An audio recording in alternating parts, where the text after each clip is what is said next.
Yeah, thanks, Michael, and for getting me here. And actually, when you mention the term biosemiotics, which I didn't even think about in preparing this talk, I need to tell you that one major biosemioticist is Danish, Jesper Hofmeier, whom you probably all know. So this is and there's also Klaus Emmiche, who is also involved in this. So in a way, it's a Danish field also. It's a very much Northern European field. It's very much Estonian as well. So I just realized now that I'm kind of bringing back owls to Athens here, maybe. I try to disguise them as other birds then, in a way. And before starting, I also need to tell you that I had a very interesting experience right now listening to your talk, Hanne. As I'm German and I don't understand Danish. But it is still slightly, well, it's kind of like listened to from afar, it's kind of very much like German. So it's like when I was sitting there looking at my notes, it was just like sitting in a German lecture when you're not focusing to the talk. And then occasionally you focus and then you get something, and I try to focus and I understood nothing. So it was, this is the feeling when you have an acute condition of aphasia. You try to focus and you understand nothing. There's somebody talking and smiling, and obviously it's very interesting, but nothing. So that was very, very interesting. I try to make it a bit different for you during my talk right now. So I was looking out of the window, trying to get to terms with this new condition of mine. And that's what I invite you to do. You already have done this because these windows are so compelling and inviting you to look out of the windows. And you see these other beings there, the trees without foliage, covered with a slight trace of snow on each branch. And when I came here to this store, I was struck by the feeling of admiration and joy in seeing this. And I'd like to have a look at them. Just have a look at them. Just let yourself draw out of the window into these trees, into these beings who are so much wholes in differentiation. That's what I want to show you. There's so much onenesses, and there's so much. This is something you can even see. There's so much. They're so branched. There's so much networks, and under the earth it goes on like this. It's even more complex. The roots, and they are moving. They're even moving now. They are moving and trying to get water and nutrients. Just let this feeling sink into you, because this is very much about what I want to share with you this morning. It's about, well, the title is about biological self-regulation as, that was the subtitle, as the experience of individuality through desire. I hope I can make clear what I intend with this, but it has very much to do with the experience of connecting to these other beings, which in a way bring us out of ourselves and bring us back to ourselves, because we are also beings with branches which are going out in search of connection. So in a way we find ourselves, when you look out of these windows and look into the trees, in a way we even might find our own psychic landscape there. So it reminds me in a way, and this is an image I have only because I have delved into Michael's and Jan's book in the last days to be more or less apt to talk with you about Gestalt Psychology in Danish, as I come to realize. It's very much like the Rubin figure, you all know this, where you abruptly shift the levels. It's something which happens here when you confront yourself with these trees, or you get into contact with these trees. you become these trees in a way. You see yourself out there. You are there, and you can see yourself back from a different and same angle and standpoint. And so that's a bit preliminary deliberations about the main topic I'm going to talk, which is basically stopping short before the title, which promised you a certain approach on self and regulation, and asking a fundamental question which to my eyes is still not really addressed, neither by science nor by, let's say, a more or less private psychology or popular thinking. And that's the question, what is self? What is self at all? And I had this feeling while preparing this talk and reading through psychological accounts. I had the feeling that even in psychology, there would be a lot of work needed to get clear what is self actually. And what I can try to do here, with my background in biological thinking, a weird biological thinking, as you see, I'm kind of on a very personal level with these trees who are me. I can try to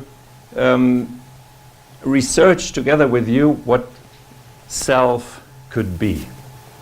And I think this is something very, very needed when we're talking about self, when we're talking about self in an environment and self-organization. What is this self? What is this self about? And can we even talk about regulation of self? Or is this already one step too far? Isn't self already something or someone which includes a creative process of internal differentiation? So isn't self already something which is self-regulated or self-created? And or would it be better to talk about self, instead of self-regulation, to talk about mutual transformation of self and other into a next stage of a process? And then, wouldn't it be, well, at least interesting, wouldn't it be interesting to talk about selves, and even ourselves and myself, only and always as an ongoing process within a larger or a total whole, within a one which brings forth this oneness through self-differentiation, through differentiation which then creates this what we perceive as self. And then we're here at these trees, which are one in differentiation and which are even me through a process of meeting and a process of mutual transformation. Well, that's where I want to get at. That's the kind of scope of what I'm trying to touch in this talk. But I'd like to, as this is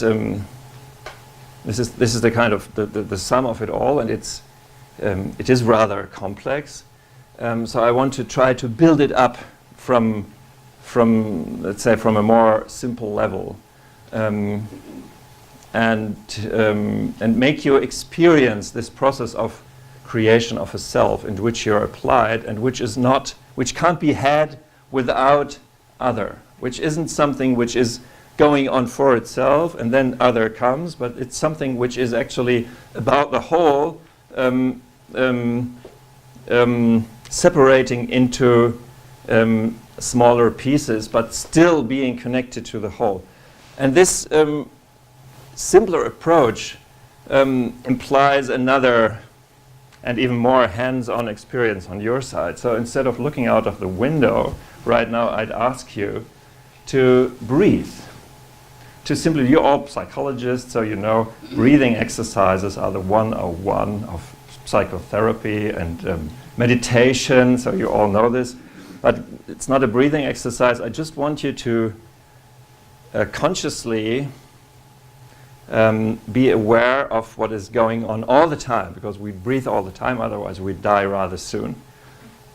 Just feel that there is some otherness filling you from the inside. And then you're giving away something of you which has filled you from the inside to this otherness. That's basically what is going on a very simple level. And for a long time I was a bit I started as a biologist, so you see I didn't start as a searcher for meaning. And for a long time I was a little bit intimidated by meditative breathing experiences. I was, okay, it's all about breath, and I didn't get it. And I only got it when I approached it as a biologist. And when I understood, which came kind of as a revelation, when I understood that through breathing, our metabolism does something which shows that we are intrinsically the whole which we think we are moving in. We are this whole. And this is what I want to explain you right now. And when you're breathing out, I need to start there. You're breathing out a carbon compound, CO2. You all know this. And then it goes to warm the atmosphere, but only in small amounts. And the C, the carbon in the CO2, interestingly, is your body. I decided not to have a PowerPoint presentation now. I could show you the citrate cycle, but it would also be a little bit dry, so I better not to have it. But believe me, and you could look it up, you can look it up in textbooks. Believe me that technically the carbon you breathe out is part of your body, which goes away through metabolism into the air. So what is happening here, and some kind person has switched on the climatization to avoid too much contact and connection among you. What is happening here is that everybody's breathing in the other. Inevitably. Look to your neighbor if you like it, or maybe now you know why you feel a little bit uncomfortable where you're sitting. You can't help but breathing in your neighbor. Isn't that beautiful? I mean, maybe maybe it's something I could recommend as if you're on a date, start with this, and maybe see where it gets you. The next thing would be you need to talk about eating. That's the next logical step. So maybe not recommend it, because breathing is connected to eating, because it's just the second half of the metabolism, which consists in taking up carbon. So that's also something pleasant or unpleasant. You need to eat other living beings in order to continue as a living being. No way to circumvent that. And when you do this, the carbon becomes your body again. So the hamburger you already had this morning when you hurried here, late as always, now becomes your body. Now you know this. Every hamburger becomes you. And I tell you this you see where I try to go. I tell you this to prepare the ground for a view of self, which is different from an idea of self as something fixed and static, which is already closed against the environment. So on a bodily level, on a material level, yourself, your body as self, is completely in continuity with the rest of the world. At least with the rest of the living world. But as the living world is in continuity with the whole world, with the whole material world, you are a complete continuum. You are this world. And this is what happens through breathing. You can, now, you see my enlightenment moment when I got this? Okay, this is why breathing as a meditation experience is important, because it's me being the world, and the world being me. Just as a side, because that's not the focus I'm having here, you see why living beings are not machines.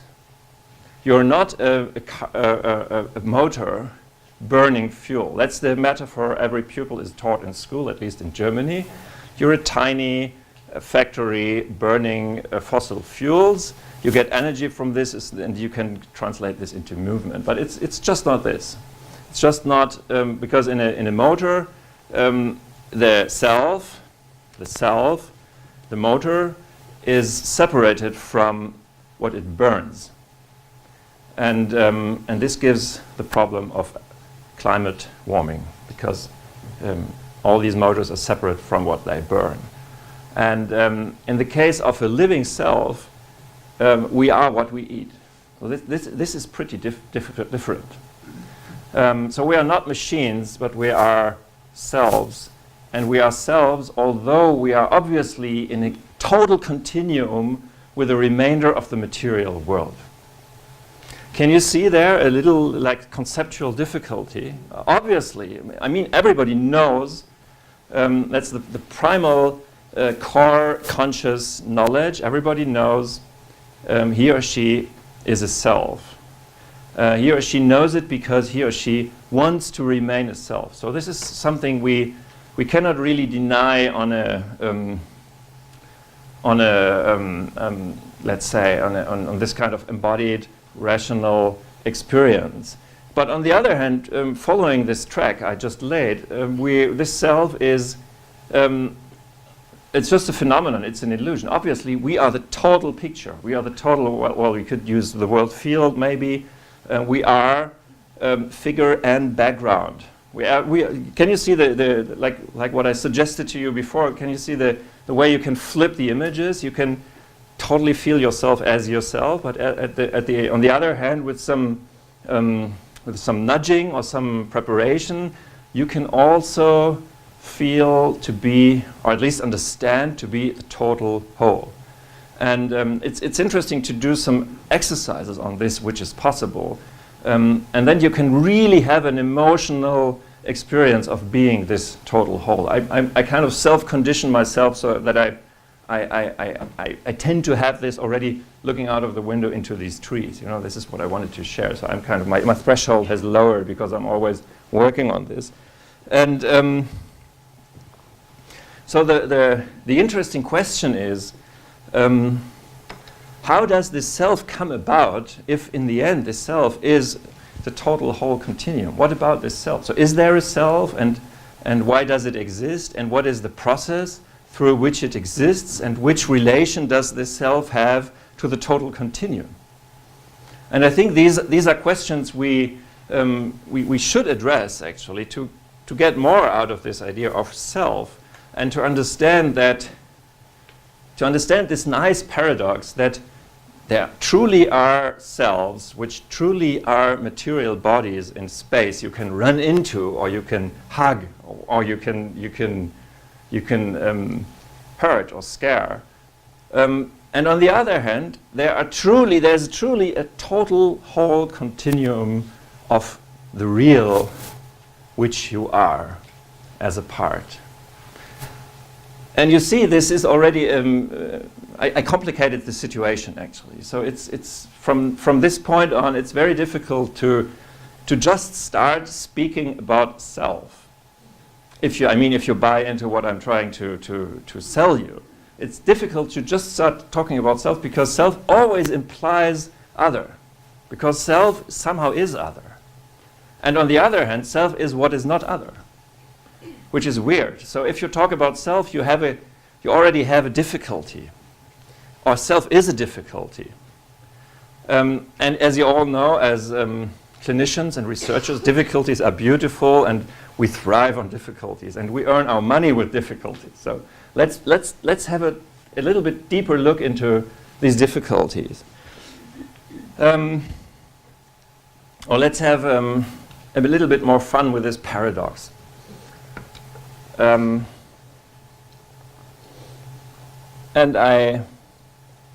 now maybe it's the moment I should bring in the heritage of my teacher, Francisco Varela. You already mentioned him, Michael, who is one of the inventors of the idea of autopoiesis, which you all know, which is, that was his, let's say, one of his big ideas, or maybe the biggest idea together with his colleague Maturana. That's the idea that living beings create themselves from the matter which is available. And we can put this to our deliberation about the strange paradoxical situation of self. And we can see that we as selves, and maybe every cell as self, and maybe even ecosystems as self, that's a big discussion we need to, that's something we can talk about later or at another time. Selves are processes of somehow binding together a small region of this whole so that it, in a way, builds a frontier against this whole. So it's a part of this whole fissuring away, closing itself, and constructing a sort of unit which is also partially directed against this whole. Which is, again, a sort of paradox. So there is a differentiation happening to this whole, which in a way is introducing contradiction and antagonism and pain and lack into this whole. But these are the prices you pay when you want to have a self that is able to assert itself. Varela gave a very nice definition of life built on this idea, which to my eyes is still, I still find it valid and usable. I give it to you right now. And actually he was, and still is maybe, the only modern or contemporary biologist, he's not alive anymore, but this larger phase of contemporary biology, who dared to give a definition of life, which wasn't just about life as growth and genes and sensitivity, etc. And he said, life is a process of creating an identity. So life is about creating selves on that which obviously is not self. And you see again, life is an utterly problematic event. It's introducing a contradiction into into something which is coherent in the first place. And this is not something which happens once and then it's there. It's an ongoing process. It's an ongoing, rolling, self-identifying construction process. And I think that this situation is basically this situation we are living in. And this situation is basically what we experience as living beings with that which has been termed core self or core consciousness by Damasio, for example, in his influential books in the late 90s. And this core self or core consciousness is the experience that the paradox of closing ourselves against that which makes us up is somehow successful. It's going on. It's even enlarging itself. It's even encompassing more of the surrounding world. And that's a good feeling. That's a basically good feeling.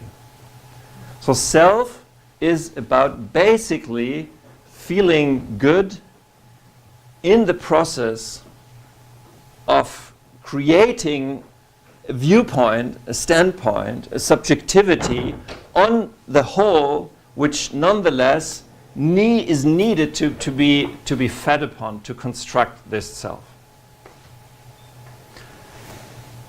I hope you still somehow follow. There will be questions afterwards, and we can go into this. So you see, I'm kind of raising the bar higher and higher. So I'm laying out a track with a lot of conditions. So you follow this. And now we have arrived at another point, which is rather important, though, because I said the experience of our core self is the whole thing is going on, and this is something good. So self is about an experience of a value. So we have another break in the, let's say, in the tradition of talking about organisms. We have another break in the sense that I introduce a value statement or a value experience into this making of the self as a compartmentalization of the whole. And it is very difficult to go still farther back behind this idea of this experience of existence as a primal value, and that's the point where we are touching the question. And in the end, I'll try to touch upon it again. Why at all is this whole of reality self-differentiating and then yearning to form wholes which can get into contact with otherness to form even larger wholes?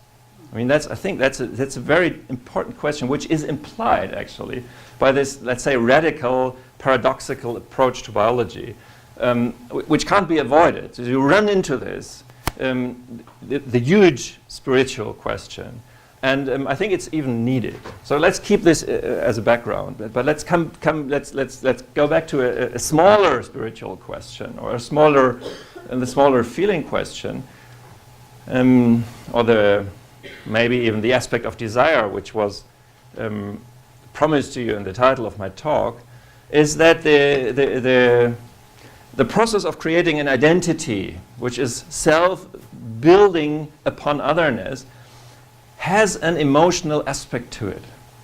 So self is about feeling.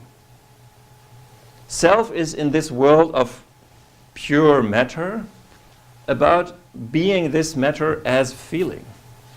So that's another kind of incompatibility we bring in here. Self is about having one standpoint, overlooking the rest, and at the same time feeding on this rest, being the remainder of reality. And then it is about feeling, although being made of matter. It's another paradox. And it's another needed paradox. And so this I write it down for you on the blackboard, actually, before forgetting it. That's what when I was seeing the blackboard, I was thinking, wow, I'm going to do this like in high school. When I was in high school in the 80s in Germany, we still used them. Several steps. So what I'm doing, still just to remind you, is I'm trying to suggest ways to understand self in a way which is including the paradox between self and world, which you can't eliminate in order to truly speak about the problems of self.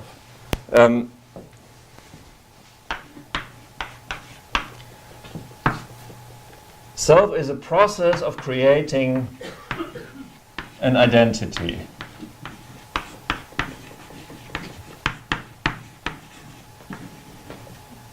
It's a very beautiful blackboard, and it gives me a very beautiful vintage way to write. Self is, let's say, is building on other.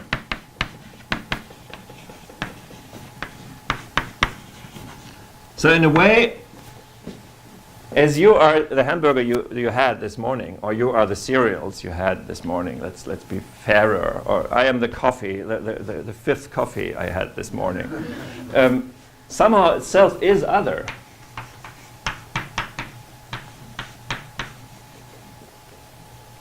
Or even self is the whole. But on the other hand, is self the experience of how the ongoing process of closing myself to the other and using the other to construct myself is going on. So self is also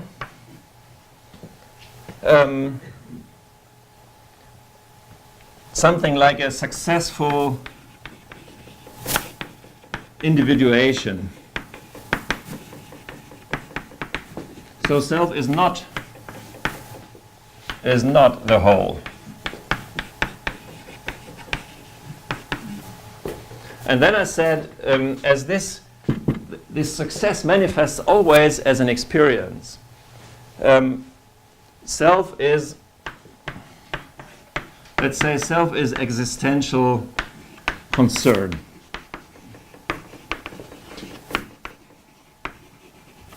Or meaning. But meaning not in a weak sense, not in the sense that the traffic lights have meaning, like not in this weak semiotic sense that the world is full of information, we interpret it, but in the sense that everything which happens to a self has an existential value, because it's ultimately about allowing you to unfold and to self-create, or it's about shrinking and ultimately dying. So being a self is an absolutely existential experience. And as you can imagine, following from this, are we still in the movie? Following from this and going back to the trees, which by my definition as metabolizing organisms ourselves, this world is full of existential meaning, which is not only experienced by me or by you, and which is not only projected onto the world, but which is experienced all the way, and which is even which is something which we could see as first-person ecology. First-person ecology is a world of meaning, and that's something which we always experience, to my eyes. When this is something that's another discussion, just to hint at it. This is something which to my eyes could very much explain our enrapture by encountering other beings, because we understand something about our condition to exist, and we understand at the same time the connection we have to these other beings as being them in a way.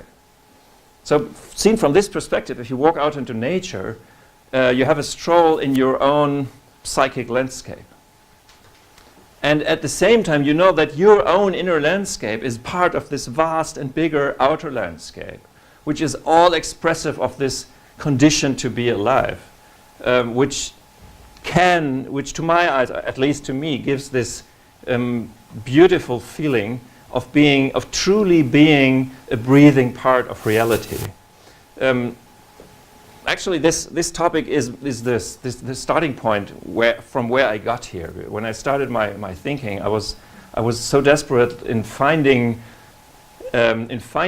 motives to justify the preservation of nature, which are more than just utilitarian or just technical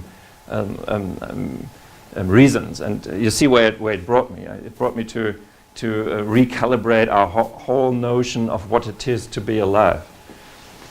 And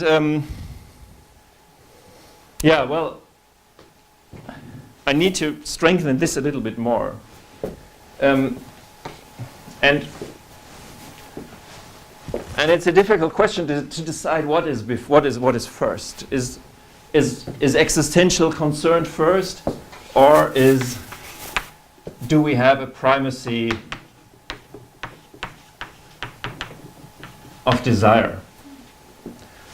And desire is the desire to unfold and to transform myself into ever new aspects and experiences of self. So desire is something.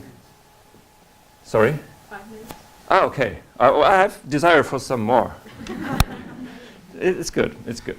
Desire is something which we know from the inside. We know what desire is. I mean, it can have very different levels. It can be the dignified desire to write another book, or the less dignified desire to have a sixth coffee in the break.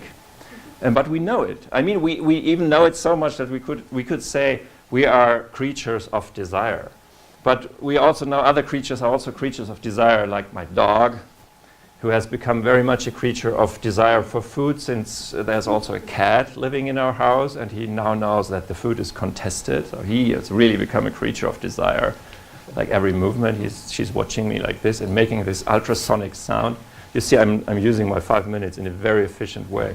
And but also these trees right now, right here, with these expansive movements into space, which will be covered with foliage and with tiny blossoms. They are also gestures of desire to reach out.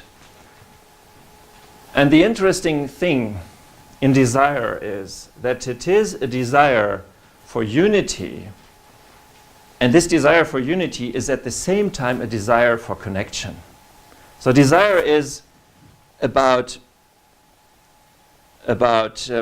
safeguarding my core conscious experience of being whole.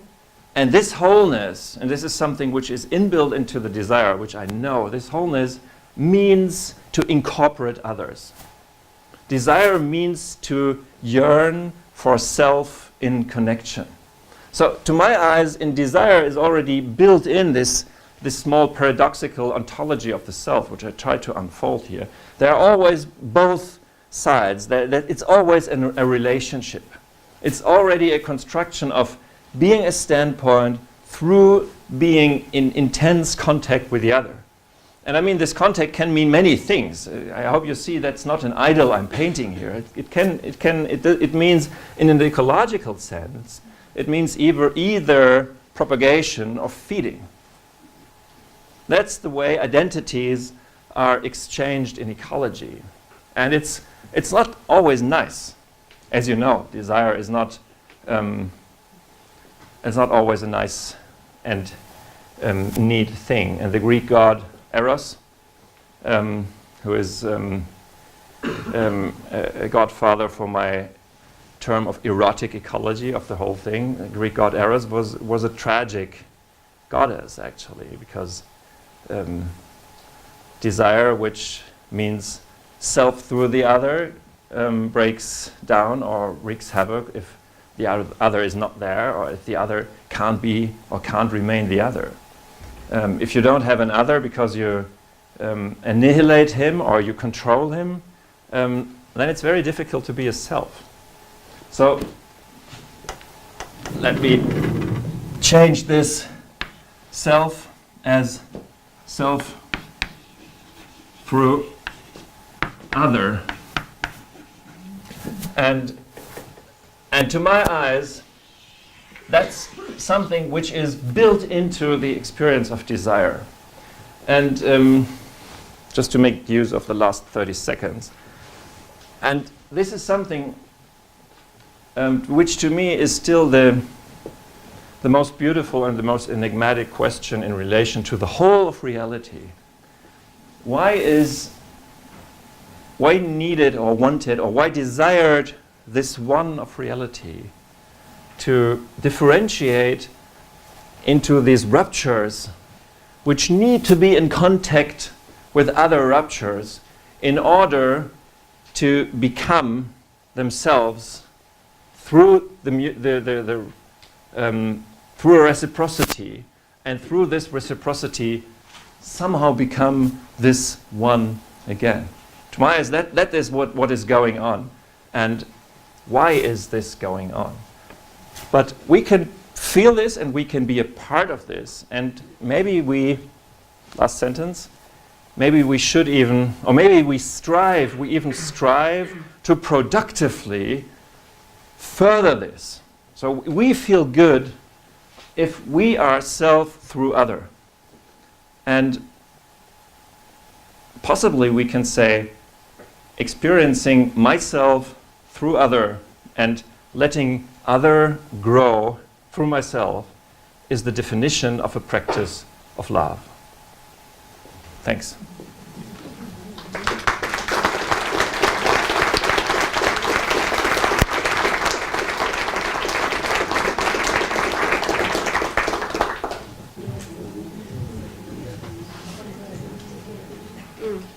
Well, very interesting.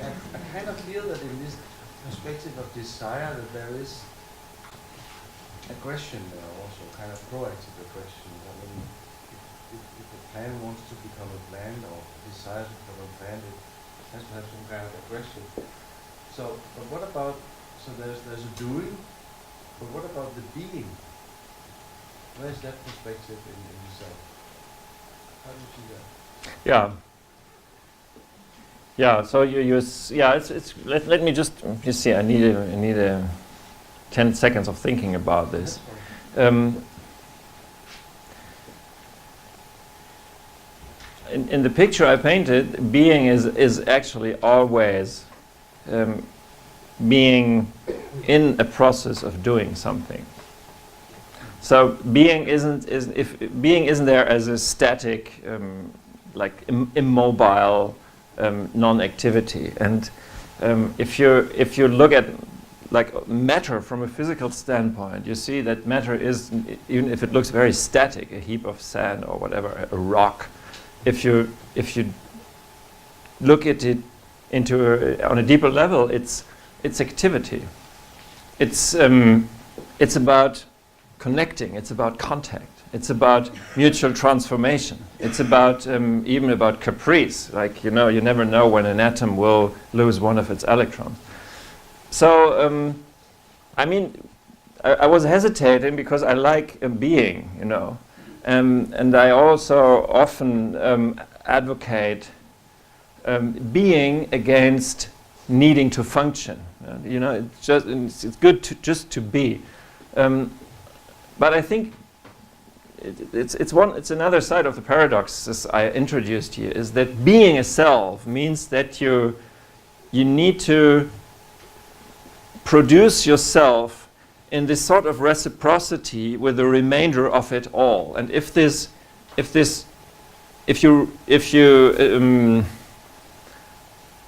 you're, let's say, if you're successful in this, if you achieve this in a productive way, that's the feeling of being. Then you're in a balance. Then you're in what Claude Bernard has called homeostasis. Then but this homeostasis it's active. It's not something you just find yourself in.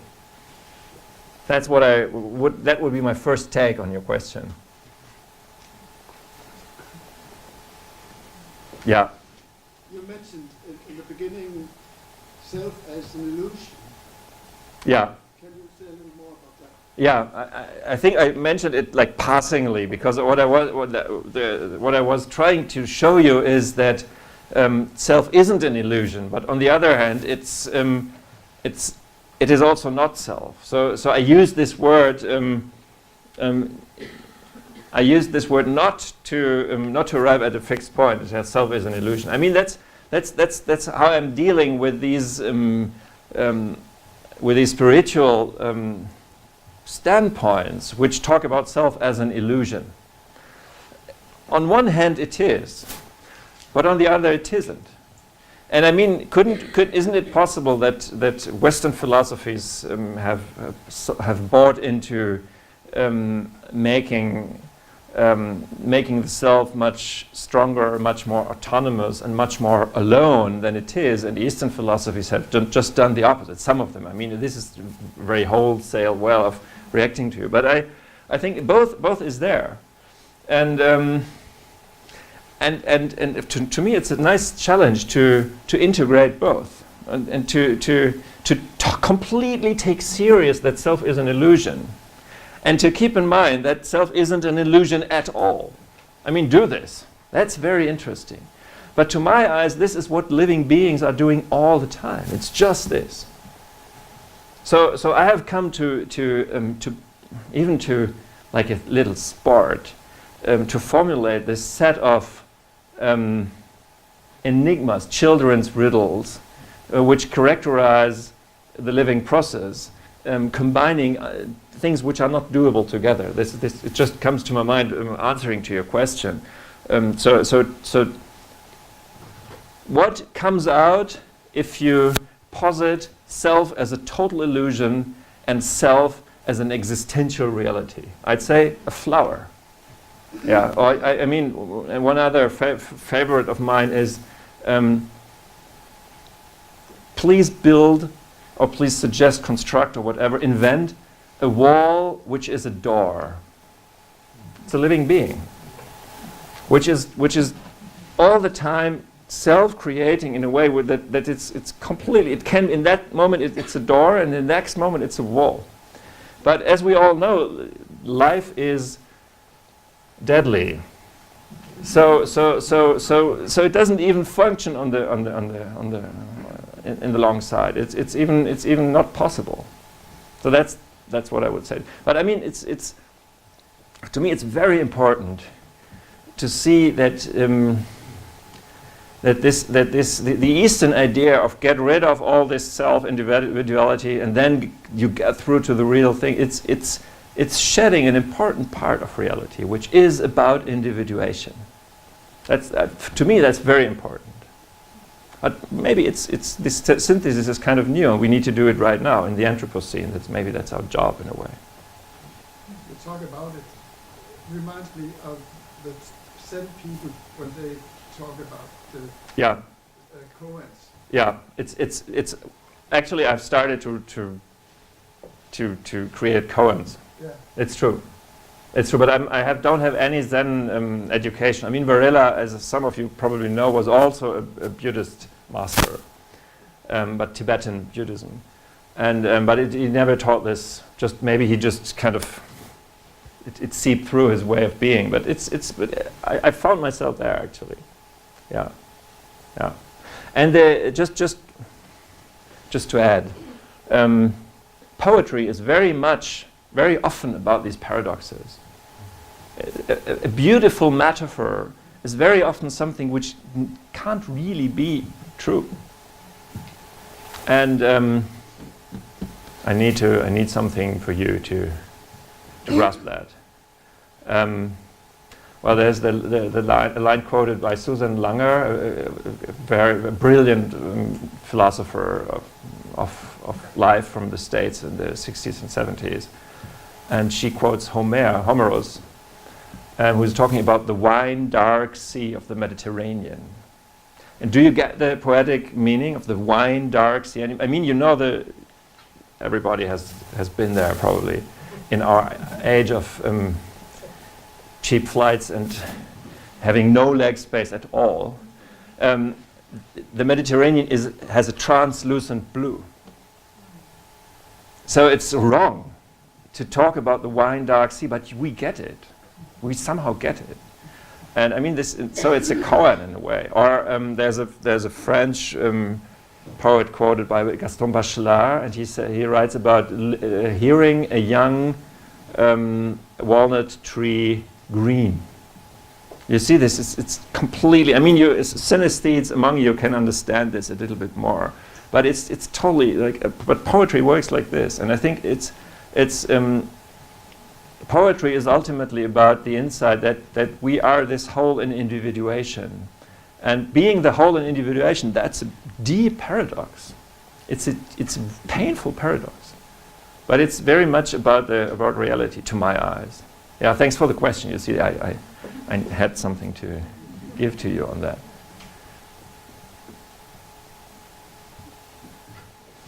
Would it make sense to you to talk about this ongoing process with a side or a part which is with some kind of awareness of me, or and in the same time as a part which is only automatical? Yeah. Yeah. Yeah, probably it's both. It is both. At the same time. But doesn't it make a difference? Yes. If it is. Yeah, that's the whole point. Okay.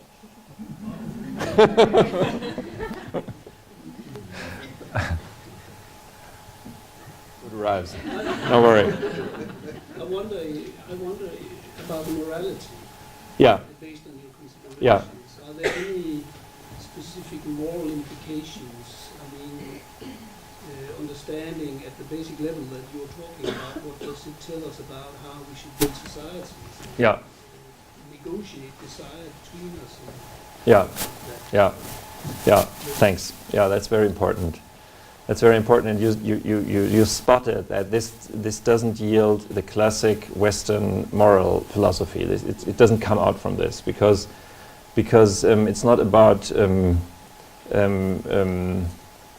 let's say it in German, so in a Kantian way, it's not about obligations to the other, because the other is basically not. It's basically you, or the process of let's say mutual reciprocity between you and the other is what yields moral actions. So this is totally different, and actually I think so. It's just to say we can't. It's not possible to map this onto let's say a classical moral philosophical position. It becomes something different.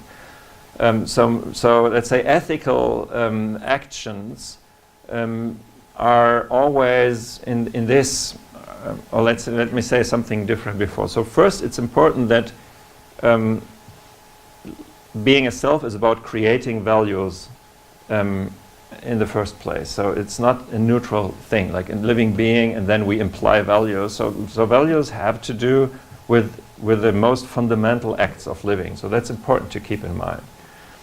And then these values are about a productive relationship between the desire for self, which is also a need for reciprocity. So it has to do with the tension between self and other.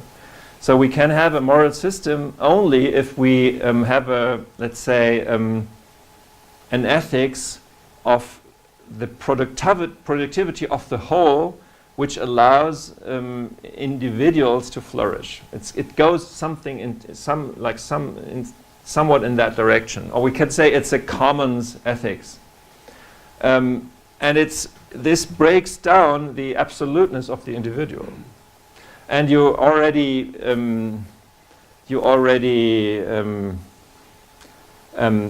intimate that this can mean that the individual needs to step back from some, let's say, from the absoluteness of some needs in favor of the whole. So to a Western mindset adapted to moral philosophy, which is anthropocentric, that's deeply problematic. But you can see at the other hand, this is this kind of commons morality of mutual reciprocity has no difficulty at all with admitting the rights of non-human beings, because they are part of the ecosystem of mutual unfolding. So that it hasn't a problem with this at all. But it might have a problem with my personal absolute interest that I need to assert myself. This might not be possible. So we run into different problems there. I think that the first peoples have this kind of morals. They have ideas and laws and rituals about ensuring an ongoing productivity of the life surroundings they are part of through reciprocal giving. So that's morals, but it's morals on a completely different ontological level. But I think they are very realistic in this. And I think it's good. It would be very good for us to look at this because I mean our moral philosophy is very, let's say, it's very far away from the day-to-day real-life decisions, which are very much built on actually on let's say on the necessities to keep the economic machinery going. But I mean we know that we have the biggest problems are actually in incorporating other life forms into our into the decisions what is good or what is not good. So that's our problem. We're ruining this, and we could do this without any difficulty. But I mean, maybe as a last sentence, well, the food isn't there anyway. Probably it's also you can't separate moral deliberations from ontological deliberations there. It's not that you have these academic disciplines. So now I did ontology and then let's do some moral philosophy. It's all there all at once. As it's all there all at once if a self is asserting itself. It's there as matter, it's there as inwardness, and it's there as value. So it's you don't have the, let's say, the classical Western clean separation into categories. And you're also not only talking about it, but you're also living it, because you're talking basically about yourself. So it's also a kind of, it's a moral ontology in the first person. You see, it totally mixes up the classical categories, actually, and it's something different, which I find a lot of inspiration recently in the first people's cultures, which are ecologically rather sustainable. So I really think we need to really deeply rethink our concepts and even go back beyond these other cultures, Eastern cultures, which had their way of maybe of getting out of tune with the necessities of mutuality which life brings about. Yes? While you were talking, I was thinking very often of Søren Kierkegaard's definition of self. Maybe you know it. Who is? Søren Kierkegaard. Okay, yeah. Sorry, I know the guy, but I had some difficulties with the. Self-definition. Yes. Oh, please. Thought about it again when the question was asked about. I don't know it. I admit. Automatics or awareness. Yes. Now listen. It says the self is a relationship relating to itself, or rather, it is that aspect of the relationship that it is relating to itself. Beautiful. Yeah. Yeah. Yeah. And the relating to itself is kind of awareness. And Yes. the other thing is automatism. Yes. Yeah. Very beautiful. Thank you. Yes. Yeah.